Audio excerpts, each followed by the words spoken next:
Oh, good old silence. That usually is a good way of starting a podcast. Right before we started recording this, Darius was going early And into now the going podcast, late. and now you know. Hello, everyone. Welcome to the Immaterial Gamers pre-recorded podcast, episode 231. Yeah, If you're saying if the last pre-recorded, I would say this is like number 5 or 6 pre-recorded. it doesn't really matter. It's the same continuity as far as the podcast goes. It's the same continuity, whether it was live or not. It doesn't really matter. Yeah. So happy New Year, everyone. Welcome. This is the first podcast after the New Year. We are just getting over our absolute hangovers. I'm just drinking water. Darius is getting over his hangover by hair of the dog. Empty. See, there we go. One could say you may have not got over it at all. Or I also had those. Haribo. Just about seeing it through the thing. Yeah, I just didn't want to, show the brands. But yeah. It's all right. On the Christmas one, on the Christmas one, D showed a bottle of Copperberg, or a can of Copperberg mixer. So, don't worry about it. We're not sponsored. I mean, I'm wearing a Cultaholic hat and a Desert Bush shirt. I'm not sponsored by them either.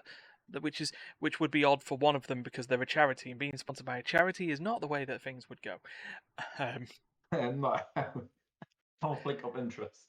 Yeah. Now, this. So what I'm actually hoping in this particular episode is that because we've recorded these just to break the illusion here, we're actually recording these on the Tuesday and Wednesday of the week before Christmas. We haven't had New Year yet. We haven't had Christmas yet. We're just sat in a situation where I'm still hoping that I can get a plastic shark puppet before Christmas. But tomorrow, as we record, would be the last day before the strikes happen. So, no, probably not. But I will be getting a. This is funny. I'm getting an autographed Barry the Shark to live with me in the cupboard of many things behind. But I'm also concerned on the fact that it is a wearable, and my rules with wearables, as we discussed on podcast 229, the last live cast, was I made a solemn promise that every time a wearable enters the house that I've purchased, I would wear it on the first stream from when it came into the house.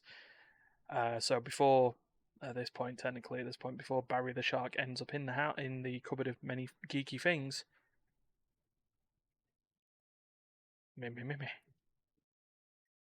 which is just bad because before we started recording as well, I also watched a video of a. Supposed to arrive? To be fair, it's a parcel using Royal Mail delivery. Yeah. Horrors. So, no, to be fair though, it was signed last week as we record this. So, the campaign was initially called "Bring a Barry Home for Christmas." Was what the stream I was going to watch was called. "Bring a Barry Home for Christmas." Now it's just "Bring a Barry Home." Now initially that's because I thought it's just like Crap New Year, just home. It's just like a dog is for life, not for Christmas, which is what I thought the campaign was originally. So a Barry is not for life, or a Barry is for life, not just for Christmas. But then, because the guy doing the signing of them had to admit the chance of actually getting this before Christmas with all the strikes is slim. Slimmer than the waistline I would hope to be. Anyway. So, like last week's podcast, like the Christmas podcast, it is the what games have we played during 2022 that we enjoy, or that we enjoyed, and I'm just bringing a slight finger because I tried to get research every time I was doing these. So last time there was me, Stefan, and D, and we between us chose 5 games that we enjoyed, that we played for the first time in 2022. That's not going to change. There's me and Darius. I still have a choice remaining because I only chose one of my. I only revealed one of my two during last week. Darius, though, has had, since I told him the plan about 45 minutes ago, he's had that amount of time to rack his brain to find two games that he played this year that he enjoyed. And again, the other rule in that they don't necessarily have to be from this year. So we always do something different at Immaterial Games because I'm going to post a list of all the choices that we made. And not many of them are going to be from 2022. My two are. We had one of these was. And neither of Steph's were. Can you tell me the titles of yours and these? So we can go through what we had initially. So I chose Immortality initially for my first one. D had chose Deathloop and Disney Dreamlight Valley. Actually, yeah, D actually chose two from this year, and Stefan chose We Were Here and All You Can Eat, which I actually enjoyed the hell out of the concept. It was from 2017, but it was a interactive novel set in the comic book style, of which the choices you made during that game, that playthrough, could be printed off as a comic book. Which, that just got me. And it's £1.50, why not? So, yeah, the way it's going to work, it's going to go Darius, me, Darius. And we will just get it there. So, without further ado, as we've been going for 7 minutes already. I'm not sure if you can see it. I'm confused. I'm still perplexed. Well, what should I choose? You're still what you should but what should you choose? Well, the time is now. The time is now. The time is near. And you can't see me. My time is now. Sorry, well, I had to scene things up. I'm so sorry. I would start with saying that this year I did not have as much time to play the games as I would like to. I feel like I covered everyone else's bases with the amount of streaming I did. so I had to be precise of what I'm choosing. Okay. As he has a pity Haribo just to. Well, yeah, I have him right here. He's going to sacrifice as many gold bears as he needs to make his choice. So I did have many good games this year. I think it would be much more easier for me to choose two bad games instead of two good games. That's not right. I had you to find two games you enjoyed. I know, but this is going to be right. You are going to be the most weird list. It don't really technically count, but I would say Witcher 3. However, I just played 2 minutes of it right now, just before the podcast. It technically counts. Do you really want me to put? I can put it on the list. Witcher 3 Wild Hunt Enhanced Edition. Yeah, don't put it on the list because it crashed. Oh well, that's modern CD Projekt Red right there, isn't it? No, to be fair, I turn onto maximum every single thing. Oh, so you decided to stress test the game? Basically, on my system, which is I need a new one. Yeah. So yeah, from what I can tell, it looks good, but let's skip that. Okay. However, as we are on the topic of CD Projekt Red, regardless of all the issues, regardless of what everyone is saying, or I would say most people, etc. I think I know what I'm going to be writing down on the list now. Yes, I really enjoyed playing Cyberpunk. Yeah. 2077. Cyberpunk 2077, just like I'll do with the others, I'll just explain. The action role-playing game developed and published by CD Projekt. Well, developed by CD Projekt Red, published by CD Projekt. as Yes, it says here on they are this two different. Wikipedia. They are two different companies. Yeah. So the game came out initially in 2020. Has it been 2 years already? Is it? Yeah. But Okay. let's be honest. 2022 was the year that CD Projekt or that Cyberpunk So yes, improved. okay, Um. yes. So I did not play it for more than a year because I played it kind of once, maybe once and a bit Mhm. when it straight away came out, Yeah. and then they start patching the game up, Mhm.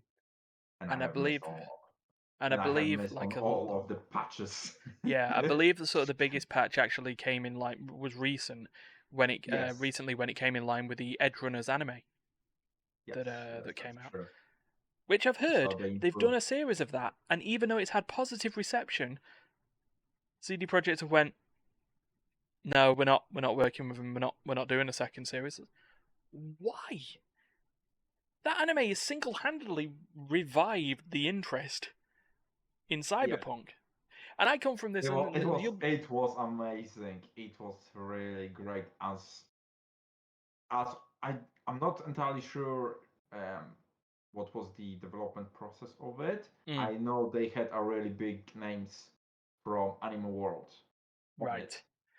So hold on. Um, You keep talking. I'll start searching. yeah, but honestly, this anime hit the spot. I am not as geeky fan of anime as Stefan, let's say. Or Uh, Samuel L. Jackson. yeah. Uh, so for me to find something really interesting in anime is like a bit iffy, Mm-hmm. and I did the hell enjoy this um, anime while on vacation. So I prefer to stay in the freaking hotel room watching it instead going for a swim. But yeah, All well, right, fair enough. So, just to give you some more information on that, it was Edgerunners was produced by Studio Trigger, who've made such animes as Little Witch Academia, Space Patrol Luluco, and a small unknown work called Killer Kill. Now, I don't know much anime, but even I've heard of Killer Kill. yeah, that was a good one as well. Yeah. So that's the the decent CV in regards to that. At least that's what So it says. Yeah, Cyberpunk Edge yeah, Runners is an original net animation. going back to the actual game. 2077. Yeah. Uh, I didn't completed it yet after the patches. I Hmm. did play a bit of it. I've started the story this time as a nomad, Right. and um, I'm not sure what my build is going to be. However, I should have roughly idea at this moment because I'm like after the prologue mission, Hmm. so I should know a bit. I should decide something soon. Yeah. Fair enough. See, I will bring this up onto it as well. Also haven't played Cyberpunk since playing it for the original release, and here's my thing on this. I enjoyed it when it worked. Yeah, And that was the problem. The original build of the game, the version 1.0, was catastrophically bad in terms of bugs. The framework of the game, I quite enjoyed the story. I liked the sort of the UI. I liked the look of Night City. yeah, Night City, just There Night we go. City. Um, and sort of Um, enjoyed the stuff that's going on, but it was hampered by the bugs, and yeah, I dropped off. yes. You did the same. The, no, I did. I didn't. I completed the game. Oh, you completed it that time. Okay. Yeah. All right. Okay. As soon as the game came out, I did done the first playthrough from beginning to the end. Oh, well, that was very I would, s- presumptuous of me. So that made an ass. I made an ass of myself. But yeah, go. Yeah, no. Okay. So you did get through it, but but what I will say is, many people would do as you did hmm because either you did had a really great PC to handle it. mm, I'm not saying PS4. No, no way. That was You had to yeah, have something much better than that. yeah. So you either had a really beastie big PC to be able to run it, therefore the amount of bugs will drop Mm, because it did have the capacity to basically run the game much more smoothly than without that power, where the texture will not load, where people will not spawn or a vehicle will spawn outside where they're supposed to. yeah. I And think the infamous one was I watched a James Stephanie Sterling Jimquisition video that was highlighting all the bugs, and I think one of the biggest bugs I saw was the citizens of Night City constantly walking across the road bug, where somehow 15 to 30 NPCs had deviated from their walking pattern around Night City and just all congregated around this one zebra crossing and just kept. They walked across, they turned around, walked back, and kept doing it. Um, that was one of the funnier bugs, and this is because this is the thing as well. Everyone, well, the Witcher was a darling, like The Witcher 3, a critical darling. Everyone loved it, and even that had its twerks. It's yeah, it's it stuff. wasn't like 100% perfect game since day one, Yeah, but it was 90% perfect. it was there. It worked. It was Yes, you know did what it and needed to do. yeah, CD Projekt did drop the guards on this one on Cyberpunk. Oh That's yeah, for sure. Uh, whether it's entirely them or other studios, because I think the difference between Cyberpunk and Witcher in the development is it was Witcher 3 was done all internally, well, mostly internally. And so they have their own artists, designers, programmers, QAs, everything was there in house. yeah, Since Witcher 3, they did grow 2 or 3 times in the amount of people they had.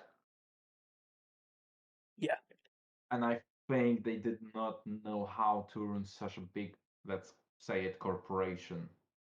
So this sort of grew too big too quick. Yeah, that's one of my takes on the whole story. But anyway, let's go back to the game. Yeah. So I'm playing right now for the let's call it third time. I'm playing third time Cyberpunk.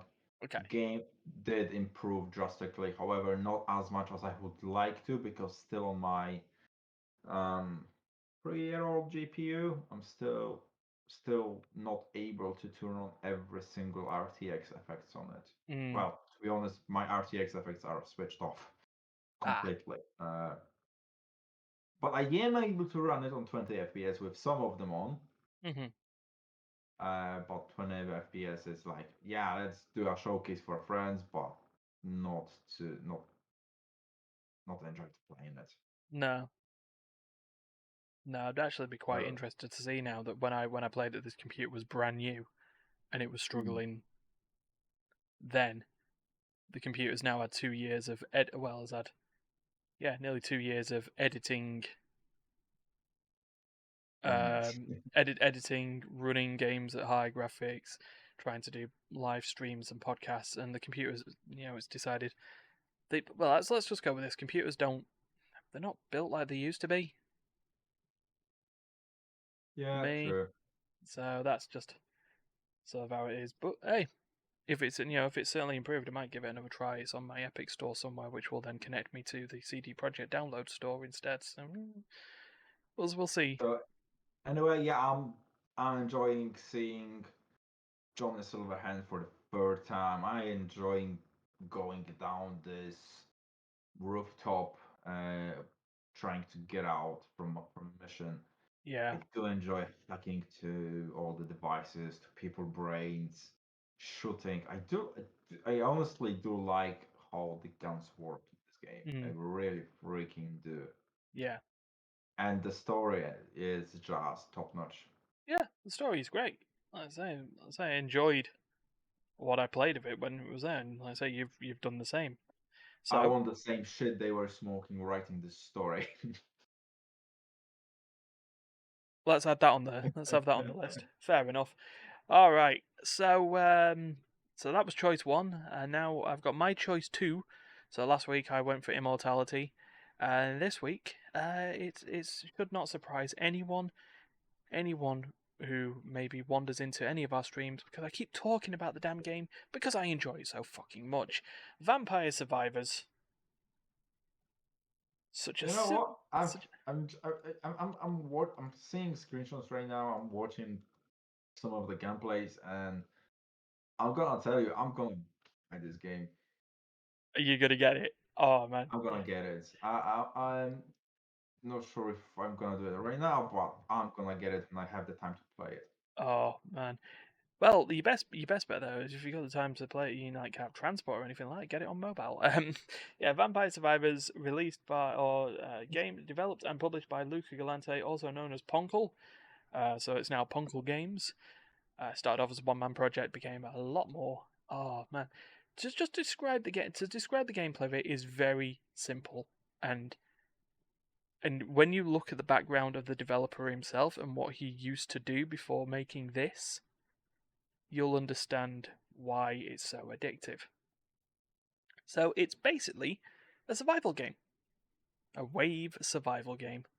You are you are either a vampire, like a survivor of a vampire, or someone out to hunt vampires, which is great because the the marketing for the game is it contains 0 vampires.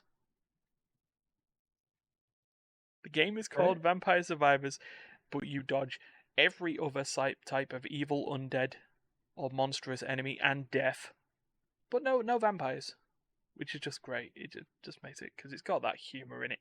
But yeah, you're like a vampire hunting family, a la the Belmonts from Castlevania. There he is. It took no time at all, and he's now got it on mobile because I'm serious. I'm seriously. It does look good, to be honest. I have to oh admit it. man, it's Uh, just great. Once you get into the gameplay loop, and once you've started unlocking some of the features, the gameplay loop is just there, and then you'll just enjoy it. So yeah, the idea is that you end up getting plonked on a map, waves of enemies constantly coming towards you. You kill the enemies, you gain experience, you'll level up, and you'll get to choose weapons, which all auto fire. All you have to do, the controls are so simple, it's basically directions to move, and then a combination of selecting an upgrade. And that's the loop. You go through, you kill enemies as the time bar goes up, the enemies get more varied and stronger as the time goes on. Manage to survive a level at 30 minutes, and death will come and kill you, and you've completed the level. okay, so basically you have to survive 30 minutes. Yeah, that's Okay. the general amount of time to survive on any given stage or any main stage is 30 minutes. At that point, you'll gain coins, which you can then use to upgrade or buy other characters, and then you choose another run. The way that you unlock the features of the game, though, are completing achievements. So when you start the game, there's a list of unlocks, and by doing certain things and completing certain objectives, i.e., lasting a certain amount of time, killing a certain amount of enemies, leveling up and upgrading weapons, you'll unlock more characters, stages, weapons, and features as you go along. And then there are like secrets, which there'll be some like cryptic clues where if you follow them, you'll unlock characters, and the whole idea is just keep doing all these roguelike runs in order to unlock everything and complete the game. And even then, you can then just keep playing the game and doing stuff. And things get crazy once you hit a certain point. You'll do a bonus stage for the first time, and then it'll unlock even more features by going through the batshit crazy event that happens from there. Um, so yeah, Luca, from what I saw in news reports, was a former developer of games for like online casinos and arcade stuff. So his job would have been to develop gaming hooks and bright, shiny, sparkly things to get people to go one more go with their money. This is the antithesis of this. The game is dirt cheap. It's offensively cheap. And even offensively cheaper, given that you just saw that Darius had downloaded it on mobile, which was like 2 weeks ago. You can download it on iOS and Android for free, and it's ad supported. The whole thing is designed. The game seems to be designed on providing the experience of going to a casino without losing all your money because you went to a casino. I don't like losing the money. Yeah, and then so the game sort of came and entered early access last year, but it recently entered version 1 in October, Okay. which is why I did it for the what's it called, the 12 hours 1 idiot stream, which was to try and earn, which at the time was to earn 141 achievements within 12 hours. The game currently has 159 now, because every time there's a patch, there's more achievements, and Ponkle almost bask in glee when they realise that people's achievements, their 100% unlocks, get ruined. And you know what? I enjoy that fact as well. Like, for me, I just find it's like every time I get close to getting 100%, oh no, there's some more. I'm like, alright, cool, that's more reason for me to carry on playing, isn't it? So, But yeah, they've had their first paid DLC, which is at the oh my god expensive price of like £1.40 at the time. I bought it, which, oh no! I lose £1.40 down the couch on a regular basis. I could probably shake the couch and I could buy Vampire Survivors for the street. So, that's Yes. it's just how it is. Price But wise, it's peanuts. But if it's providing any sort of like additional replayability entertainment, and fun, that's way worth it. yeah, I'm absolutely. I'm I'm really happy to pay such amount for something I do enjoy, and I spending more than 4 or 5 hours.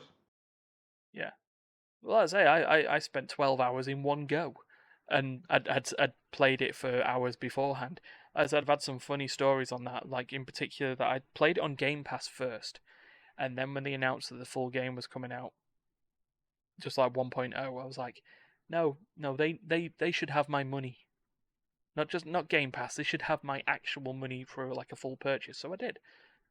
And yeah, but I transferred my Game Pass from PC version over to my Xbox, and there was a funny story on that. Xbox's achievement architecture was not ready to handle 80 rare achievements being unlocked at the same time. Because the way that sort of Xbox achievements work is basically it's always determined by the amount of people who've got the achievement. So if like everyone has got an achievement, it'll just do the usual bling just to say that you got the achievement. But they have what they call rare achievements. So if less than 10% of people who own the game have got that achievement, when you get it, it does a very big jingle jangly ding ding ding ding, and a shiny diamond appears on the screen. The achievement stays on there for longer than a normal achievement would, and then it'll just do jump and disappear. But when you've crossed something over that no one's played yet on the Xbox Series, so every achievement that you've unlocked so far is a rare achievement. It broke it. Me and Martin was sat there and waited for about 25 to 30 minutes, just hearing these individual unlocks, all rare. And the thing was, at that point, I was already playing a run as well. Just started another run. My top right corner of the screen was just constant with this gravity. I couldn't see how close I was getting to the light leveling because it was just full there. But you should record it and make it a TikTok. I should have done. Ah, man, if I could have done Yeah, that as you a should capture, have. it would have been a thing. I mean, even just pick up my phone and just gone. Yeah, there we go. It's just like, yep, it's still going, everyone. But my god, yeah, no, I enjoy the hell out of that game. Everyone should play it. And I mentioned James Stephanie Sterling earlier on as well. They contributed to writing the descriptions for the bestiary and the stage descriptions to provide some lore to the game as well. No vampires though, still no vampires, but I'd be disappointed if there were. So yeah, I'd recommend you get all your garlic and floor chicken and play that game as an official game that I enjoyed of 2022. Ta-da! Right, the last few minutes of the podcast are yours again, Darius, for your second choice. No, my second choice is Decapitating Bears. Decapitating Bears is a game made by Darius. Was released today. No, seriously. Seriously. Yeah.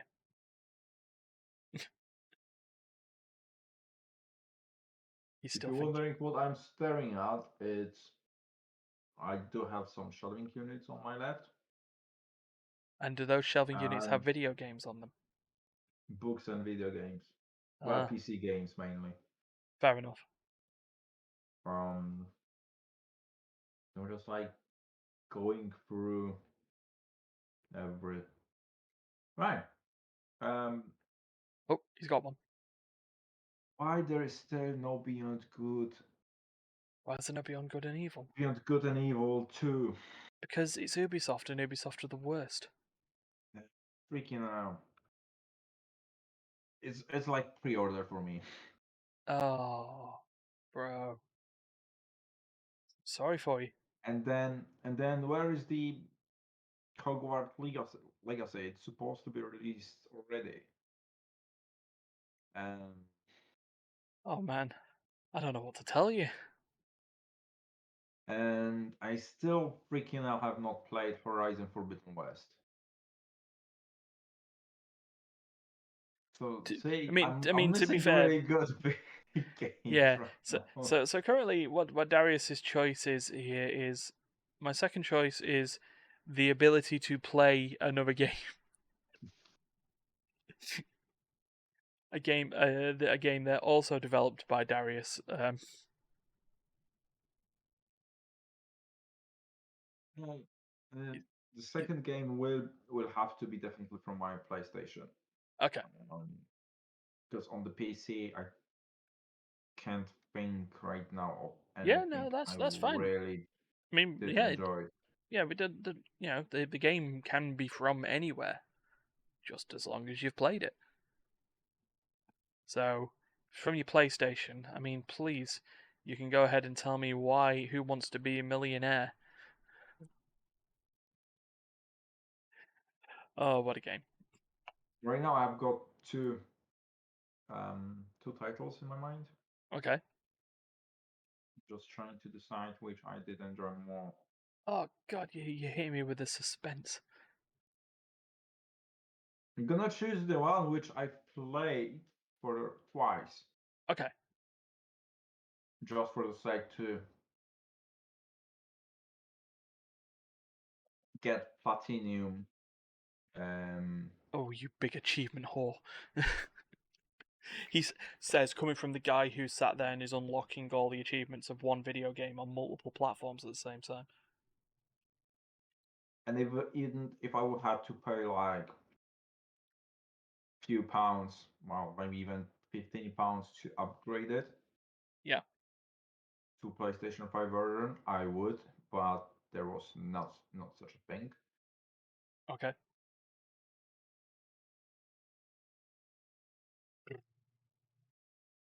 So it's not Ghost of Tsushima. It's not Ghost of Tsushima. It's not Ghost of Tsushima. Okay then. It was too repetitive. It was a what upon it? Too repetitive. Too Too many repetitive. things. Yes. Ah. Too many things to repeat over and over again. Ouch. That's a shame because I heard it's fucking gorgeous. It's fucking gorgeous to look at, but Yeah. there's too much similar things going on. Right. And I've played Witcher 3 don't know how many times. And every time I'm doing something different. I mean, like I'm riding the horse from A to B. There's some things happening on the road which are completely different. Mm. Where in Ghost of Tsushima there is just only one thing: kill the dudes, avoid the dudes. Your choice. That's it. I don't really remember having like a good, enjoyable moment within that game. I mean, while traveling, I did have great moments within the game, but not while traveling. So, yeah, no. And then they ask for like extra money to upgrade it PlayStation 5, which gave you, in my opinion, not enough for the money. Mm. So my award goes to Uh... The Last of Us 2. All right, fair enough. Last of Us I was 2, developed The Last of Us by 2. Naughty Dog, Exactly. and the It's it was sequel a to the really hit TV show. Oh, we are. No, soon no, to I be. don't. I don't want to put too much on us here. But I was about to say we're gonna do a watch and review of the Last of Us TV show with Pedro Pascal. Oh, I would like to sign up for it. Okay, fair enough. So I'm keep eating those jellies. They are Ah, so addictive. so um, so yes, my award will go to The Last of Us 2 fair enough. because I did really enjoy the story. I really did. I love this one. I really loved the first one. I cried on the first one. I think yeah, I didn't get through. I didn't get through. This is a shame because I didn't get mainly because I didn't own Last of Us. That's why I didn't get through it. I just borrowed it off my brother at the time. Just played it there. But yeah, I'm a human being. I'm a man. I am well-adjusted human being. I can tear, and let's be honest, I didn't even get the first 5-10 minutes.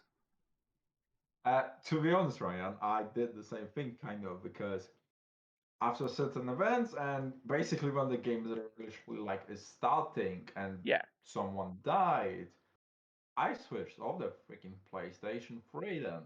Oh And I no! Did you sort of like just go? I can't do this.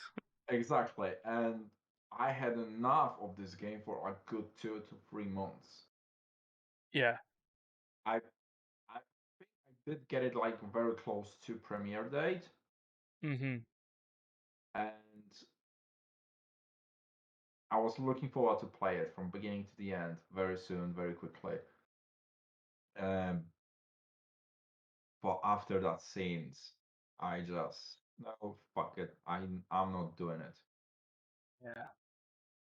So second one have it's I would say that in the second one I did not find anything as emotional as that, Mhm. but there but, but they were scenes. And I'm not sure if I can give you the spoilers or not. Oh, go for it. Let's be honest. A spoiler warning for a So 2-year-old game. so there was a scene when basically what's going on is Ellie's trying to avenge. Well, let's start that. Amy, Ellie, or It's what's Ellie, isn't it? The proper? main character, And that's like Abby. Abby.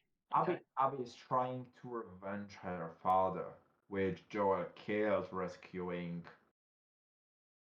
Rescuing Ellie. uh, exactly from the table, basically. Yeah. So Abby is angry. He's trying to well, he's finally succeeding at some point, killing Joel, and then Ellie wants revenge. Yeah, it's the cycle of revenge, which seems to be the sort of the overarching theme a little bit of The Last of Us 2, right? And just out of stupidity of careless, Ellie shots a young girl which is pregnant. Ooh dear. Uh-uh. And to be honest, for me, that was the moment. And killing a dog, for me, that was the moment. That was kind of like one in one scene: killing the dog and shooting that woman while So yeah, pregnant. killing a dog and shooting a pregnant woman. In like literally like within 5 minutes of watching cutscene. Oh man. And for me, that was a moment. Yeah. Nope. But I still carried on playing, etc. But that was the I didn't know how to feel about it. Mhm. That hit hard. That did hit hard. And the ending, the epilogue is freaking awesome. It's so simple, so elegant. It's not a lot going on. Hmm. Very weird, isn't Uh, it? Because this is the thing that I've known with both of the Last of Us games. That there is almost like the Walking Dead sort of idea of this, this threat of these the zombies. the cordyceps zombies, for lack of a better term.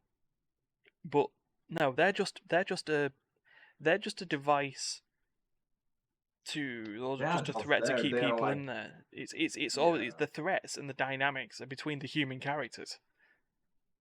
exactly. So And now Naughty Dogs is doing tremendous job mm, showing that.